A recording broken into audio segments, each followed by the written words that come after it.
Late last year, we had the chance to attend the official launch of this bike, the Trek Powerfly LT. And while we got a pretty good idea of how it performed over on the dusty moonscape soils of Mammoth Mountain in California, we always prefer to put a bike to test here on Australian soil. And so here we go with the Trek Powerfly LT9. Alloy framed, 150 mils of travel out back, 160 millimeters up front, Bosch powered and built like a damn Panzer tank. I'm not going to go too much into the background and tech detail of this bike in the review. If you want more of that, check out our in-depth first impressions piece on the site. For now, I'm going to concentrate on some of the standout aspects, both positive and negative. Let's start with how this bike climbs. To be honest, it's like Trek said, okay, we're going to stick a damn motor on this thing. Let's make sure it can climb anything this side of vertical. It goes uphill like you would not believe. And there are a few aspects that contribute. First of all is the very long chainstay measurement. Having such a long rear end on the bike really stops that front wheel from lifting, even on very steep technical climbs. It also means you've got plenty of weight on the front wheel in flatter corners as well. All up, that long rear end is probably the single greatest contributing factor to the way that this bike climbs.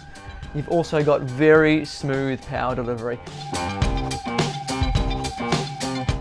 The Bosch motor system is a real highlight of this bike. We're well accustomed to the performance of the pedal assist provided by the Bosch CX motor system. But the real standout with this motor is the EMTB mode that you can put it in. And what this is an adaptive setting that regulates the power output of the motor relative to the force that you put on the pedals, the speed that you're traveling at, and your cadence too. Where this is of most benefit is if you've got a loose and slippery trail surface, or if you're trying to negotiate a tight uphill switchback. Both situations where you need to be able to have a smooth, composed, and gentle power delivery so you don't break traction or lose control. Then as soon as you jump up out of the saddle and stomp away on the pedals, you'll get full gas. So that adaptive ability is really fantastic. And 90% of the time we just left the bike in the EMTB mode, which does make us wonder why they need this huge, chunky, and very vulnerable shifter and display unit. We'd love to see Bosch downsize that, or perhaps do away with the big display altogether. Some e-mountain bikes are getting pretty close to emulating the ride feel and ride qualities of a conventional mountain bike. The Trek Powerfly LT9 is not one of those.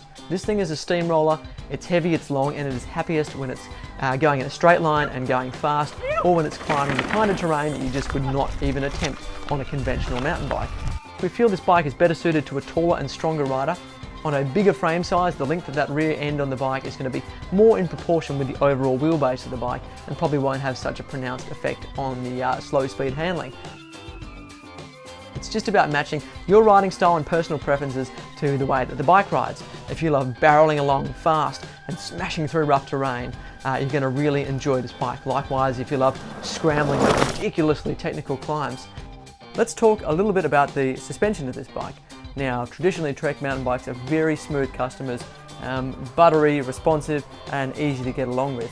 But we didn't find it quite so easy to get into our groove with the Powerfly LT. We ended up having to run the suspension a little bit firmer, both in terms of the pressure of the fork and shock, and with the compression settings too. We also had the rebound speed a little bit quicker than we would normally run. This was all about helping keep the bike up in its travel.